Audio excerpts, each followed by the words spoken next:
Center. Good morning to you. Welcome to the Thursday edition of the Art Lewis Show. Later on, after the 10 o'clock news, we're going to learn about Saginaw on Stage, put on by the Downtown Rotary Club in Saginaw, and it's been around for many, many years. We'll find out what's happening this year. We'll have a couple of guests for you at 10 o'clock. At 11 o'clock this morning, there is something called Doodle Doo Bakery. We're going to learn about that on Focus.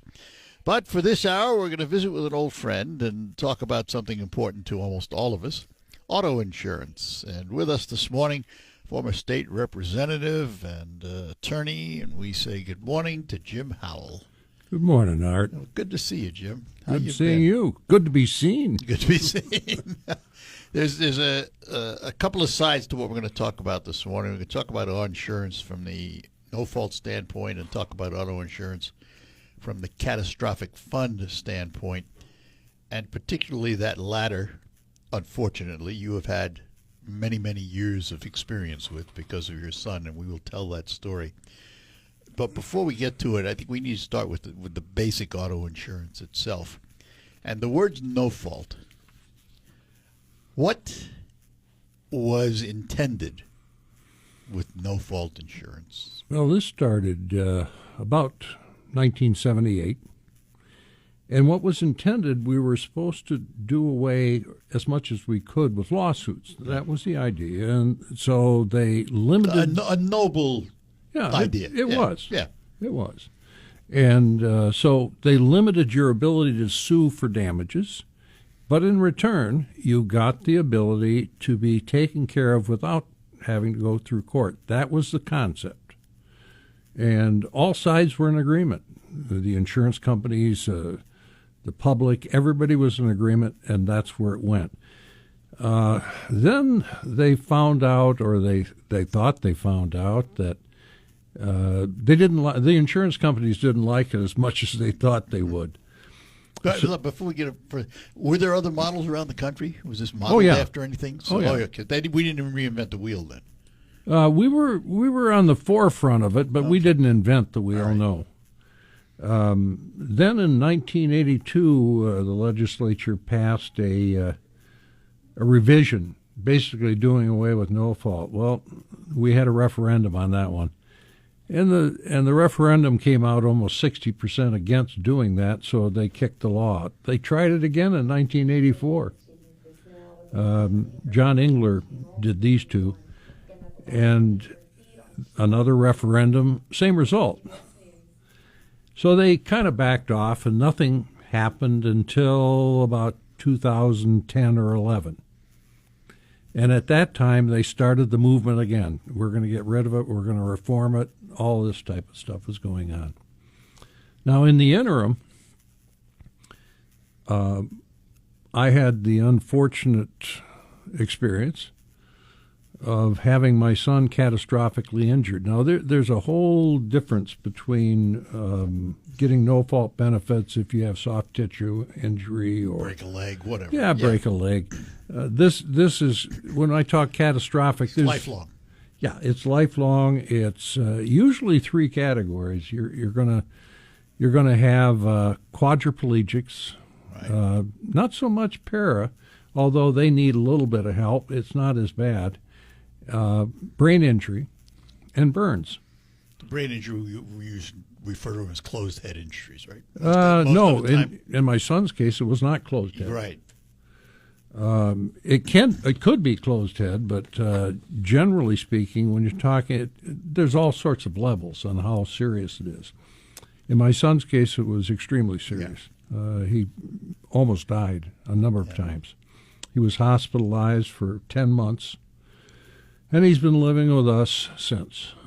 He's done some things, and some amazing things during that time, going to college and doing other things, but we had to be with him all the way through that course. And in the end, it ended up with both my wife and I having to leave our jobs and spending full time in his care. Right. Now, were you out of the legislature then? Yeah, I was. You were back in practice, right? Right. Yeah. Well, actually, I was working for the Attorney General's office. Okay, so you were in practice one way or another. I was. Public practice rather than private practice. Right. And at that time, I had thought it was a fairly good bet that I was going to be the next senator from this area, Right. and that would have come up. Conversations. That would have come up in about 2006, but with my son's condition, that wasn't possible. So I already knew how much time that would take, and decided not to do it. And this is where the Catastrophic Claims Fund comes into play. It does. The first thing it pays for is it pays for all the medical things that aren't covered by other insurances. Blue Cross, we had Blue Cross, so Blue Cross is first. This is second. But Blue Cross won't cover a lot of things that people would need in a catastrophic situation. For example, in his situation, and I knew the president of Blue Cross at the time, and that happened to be the governor's father. And I had approached him because we were moving him out of the intensive care unit to a different unit of some sort. We didn't know what. Mm-hmm. And I called him about it. And the only thing he could offer is a nursing home. And that he wouldn't have survived that. So I called our insurance company, which happened to be Cincinnati Insurance, pretty good insurance company. They were not ones that would fight you on everything. And they said, well, look, because he was still in a coma. And they said, look, we'll pay for specialized care at St. Joe's Hospital in Ypsilanti and take care of him for 3 months. We'll see if we can get him out of the coma. And within a week of him being hospitalized at St. Joe's, he was out of a coma. And he began a very slow and painful recovery from there. And it was years. He was in a wheelchair. Oh, let's see.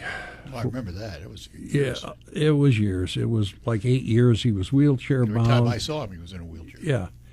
And then he went from there. He progressed to a walker for a couple of years, 2-3 years, and then finally to a cane, and now he walks on his own, but you have to be close. His balance isn't that good. So he through needs all of this standby. conversation of the progression of Sam, which is his name, folks, but the progression of Sam, the one thing stays constant. The brain was impacted and has never recovered. He's recovered probably as much as he ever was. Yeah, right. It's a lifelong condition. It's going to require lifelong care, lifelong supervision. Which, again, back to the Catastrophic Claims Fund. Yep, back to the Catastrophic Claims Fund. So people need to keep in mind when I'm talking about a lot of this stuff, I'm talking about the truly catastrophic accidents. I'm not talking about where fraud could come in. In the catastrophic fund, there are that isn't fraudulent from that standpoint as to whether the person has been seriously injured, because it takes the thresholds over $600,000 before you even get into the fund. Yeah, so if you're that seriously injured, it's beyond fraud. Oh, yeah. Yeah. Way beyond fraud. Hang on, I got to take a break, and we'll come back and talk more. We're talking to former State Representative Jim Howell about auto insurance, both no fault and the Catastrophic Claims Fund. He has reminiscences of when he was in the legislature and how we got to no fault and what no fault is. And he is... it's one of those good news, bad news things. He is the unfortunate and fortunate user of the Catastrophic Claim Fund. More ahead on the Art Lewis Show on this Thursday morning. The Bay City Noon Optimist Club travel.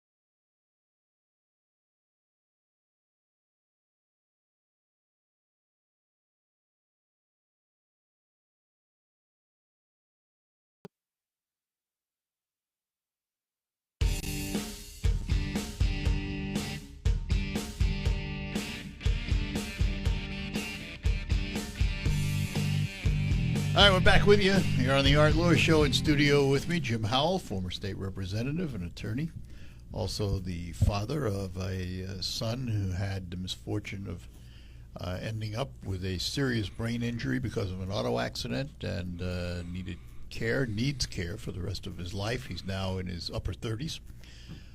He and Jim and his wife, all I can say is they've done yeoman's duty. It's hard to say the young man is lucky because of what happened to him, but he's lucky the family he has surrounds him, to say the least. And we're talking about the Catastrophic Claims Fund in Michigan, no-fault auto insurance. Jim, I have to ask, there's been a lot of knocks on the Catastrophic Claims Fund over the years, and a lot of it had to do with the fact that it seemed to be so secretive. You couldn't find out the numbers. Where are we with that, and has it changed at all? No. Good. It's still in the same spot it was before. You know, part of the problem, going back a little bit in history, 1999, Governor Engler at the time decided to give a rebate from the Catastrophic Claims we all Fund. remember that. It was like $700 or so. No, it was 170. It was 170. There was a 7 in there. Yeah, but what that did is it put pressure on the fund. And in the first few years, there was an overage in the fund at that time. But we all know how that works, and overages go up and down, and it started to go down and put heavy pressure on that fund, and it caused people to say, look, I'm paying all this money now.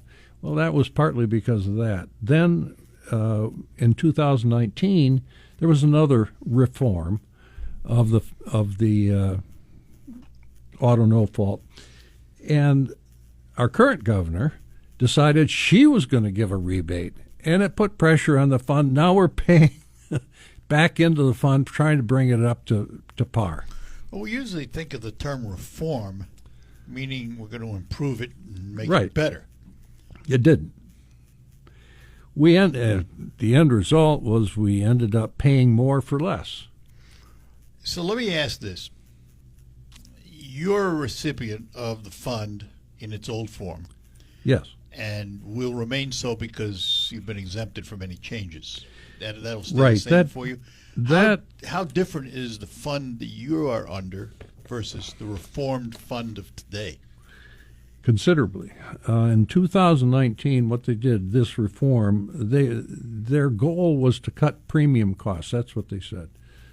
I didn't believe that was going to happen, and all you have to do to find out whether it happened, just compare your insurance bills from 2019 to today, and you're going to see about a 40% increase. They also said they wanted to decrease fraud. Now, the catastrophic fund doesn't really have a lot of fraud in it. In fact, over the years, past 4 years, and we got that information from the Department of Insurance and Financial Services. There's been 3 fraud cases, survivor family fraud cases, and in 4 years, and it's amounted to $85,000. They spend $1 million a year into preventing the fraud that costs us $85,000. And also during the reform period, when they were doing this, putting it together, families and doctors and others were blocked from testifying. We were told that they were worried that it was too emotional and it would cause problems with the new legislators, and they, so that was one of the problems. Let me ask a question here. Going back to the fraud for a minute.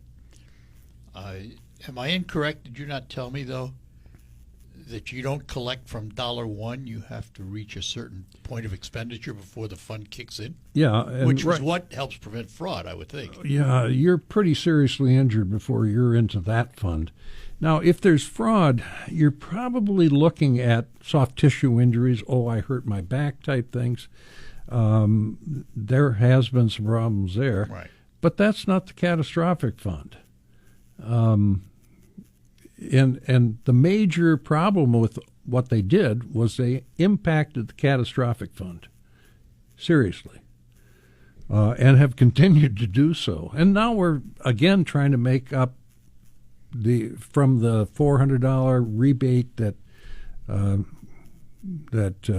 Governor Whitmer gave, we're trying to make it up again, and we're having to pay into the fund to make up for the deficit that we created by that refund. Bottom line, I am hearing you say there's no free lunch. No, there absolutely is no free lunch. In fact, it's kind of funny. The only ones that could testify, or that did testify, during the reform before the committees and things, was the insurance companies. Who owned the fund? Who owned the fund. And what they ended up doing, and especially as it relates to the catastrophic fund, they cut all of the reimbursement rates by 45% right off the bat. Whatever you were getting in 2019, they cut it by 45%. Now that affected current recipients? That at that time, that affected all recipients. We had to file a lawsuit to get the Supreme Court to overturn that interpretation of it. Okay.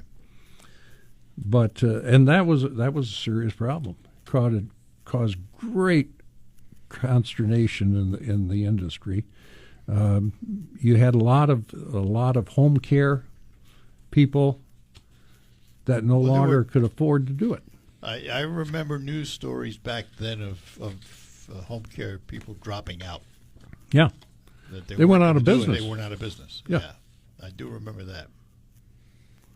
And basically what you have a couple of things going on. Number one, a lot of insurance companies are using the delay, deny, defend, the 3 Ds, and DIFS has been totally ineffective in this whole thing. DIFS being the Department of Insurance and Financial Services.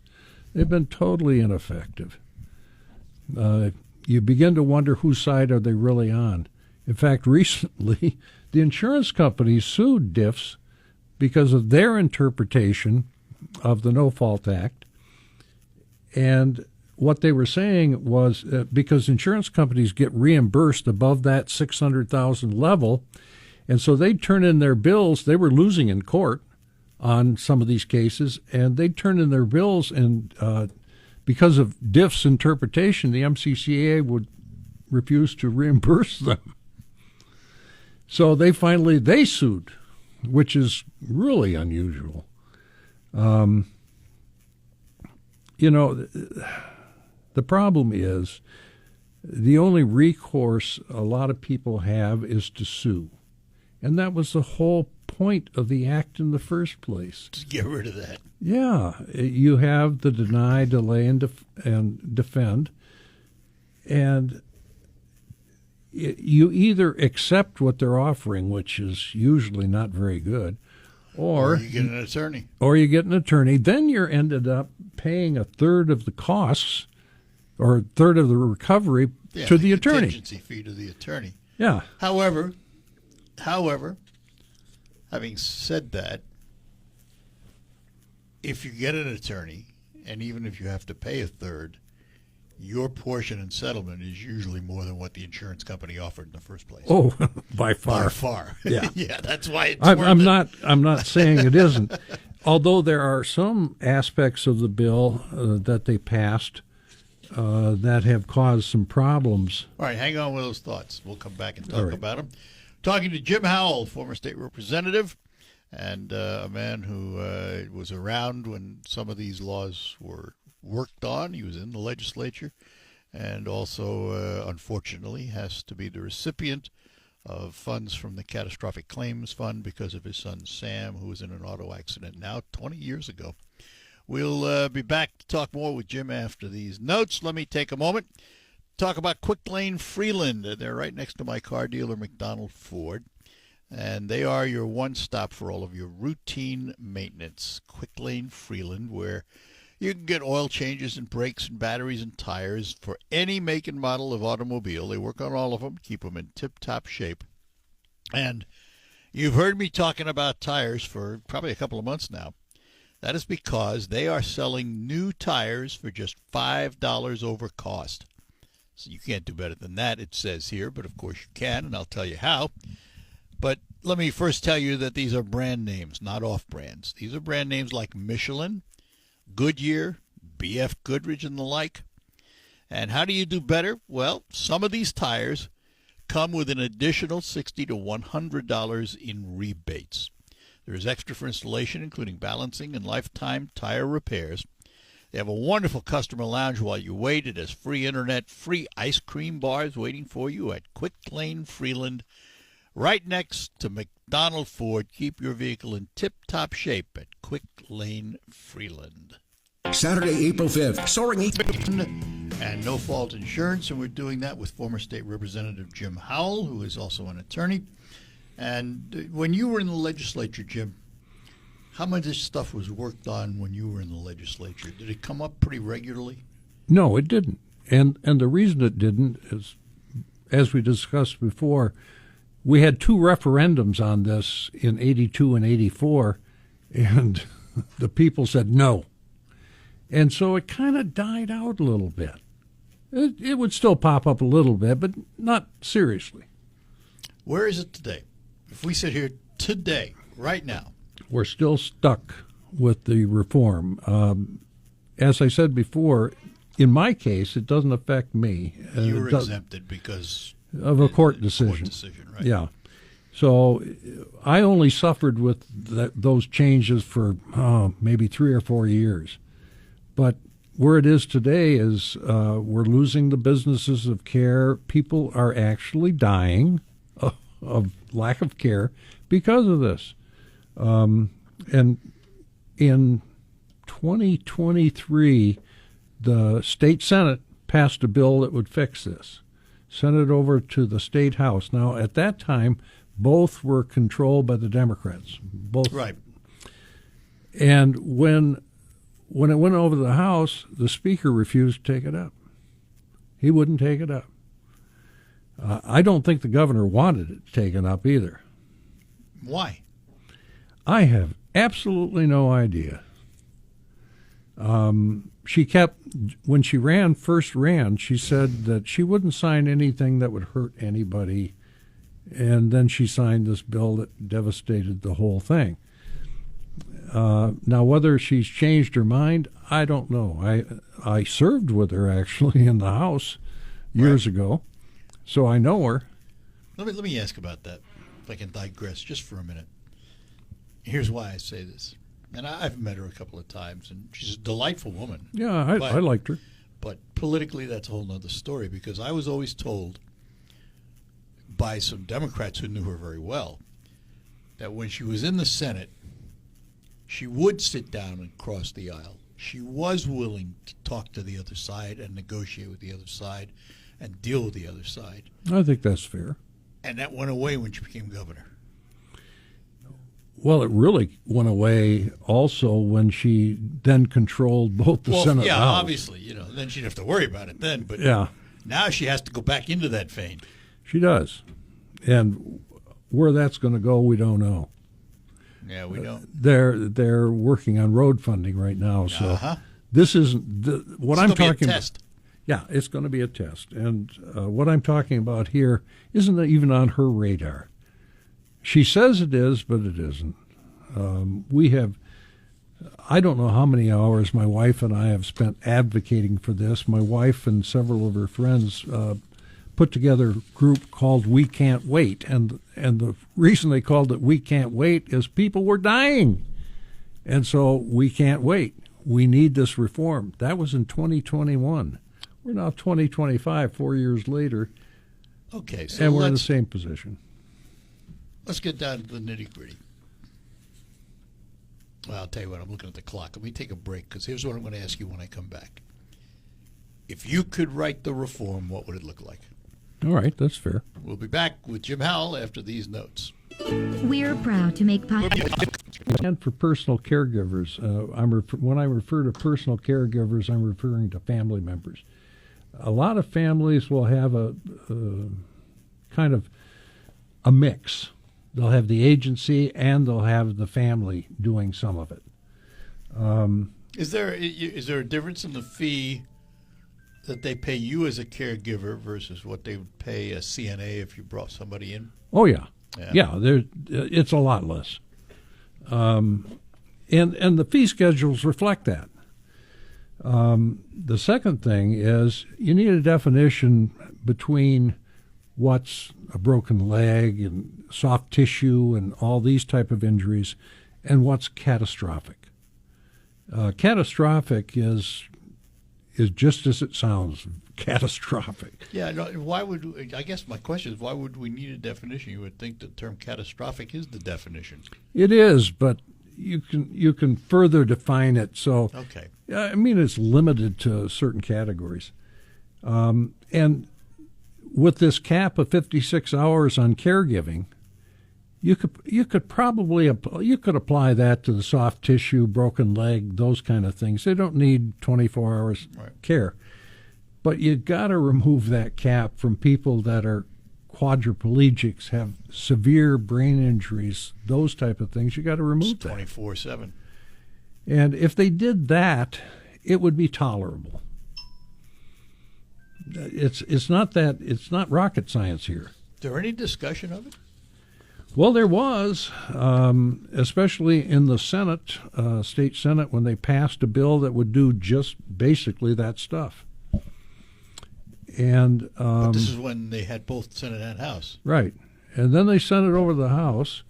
The Speaker at the time, Speaker Tate, from Detroit, Mayor Dugan was not a fan of no fault. He did not want no fault. It was costing his people too much for no fault. The insurance rates in Detroit are higher than the rest of the state. They wanted no zoning or anything so that they couldn't charge higher rates in Detroit than they charged where I live, St. Charles, which was all that was going to do was increase everybody else's rates across the state. So that never happened. That's where the problems are. Also, when you're talking about family caregivers, many parts of our state, especially when you get towards the northern part of our state, they don't have any agencies even available. It's either all family or nursing home. That's it. And those aren't it depends on the choices and depends on the severity and things like that. Like in our case, my wife's a critical care nurse. She was able to handle all the very difficult medical issues that crop up constantly with my son. She knew. And what I did is I wrote all the contracts with the insurance companies. So we weren't as dramatically impacted as many others because I had contracts in place with them. You had some skills. Yeah. I feel sorry for families that don't have those skills. So if there's nothing on the table right now, how do you get it started again? Things like this. Keep talking. Keep educating the public as to what really is going on, that this does need to be fixed. We're not even saying reformed. We're saying you got to fix what you reformed. You went too far. You did things that don't make any sense, that hurt the whole state, the industry. We used to have a burgeoning traumatic brain injury industry in this state. And military from out-of-state people. A lot of people came in here to get treated in Michigan. We don't have that anymore. They've basically destroyed that whole infrastructure. Yeah, that's a shame. Not only for automotive, clothes, head industries, there's other kinds. Oh yeah, You know. like I said, military. The military, the U.S. government, Defense Department sent them in here. Yep. Yeah, we had doctors like Malcolm Field and Right. others, and Right. and skill level was extremely high. Yeah. Extremely high. Do you foresee any changes in, for example, no fault? I never give up. I'm not going to give up here. We were just down there on the 12th. The Methodist Church organization is now supporting us. University of Michigan is now supporting this. Yeah, we You picked up some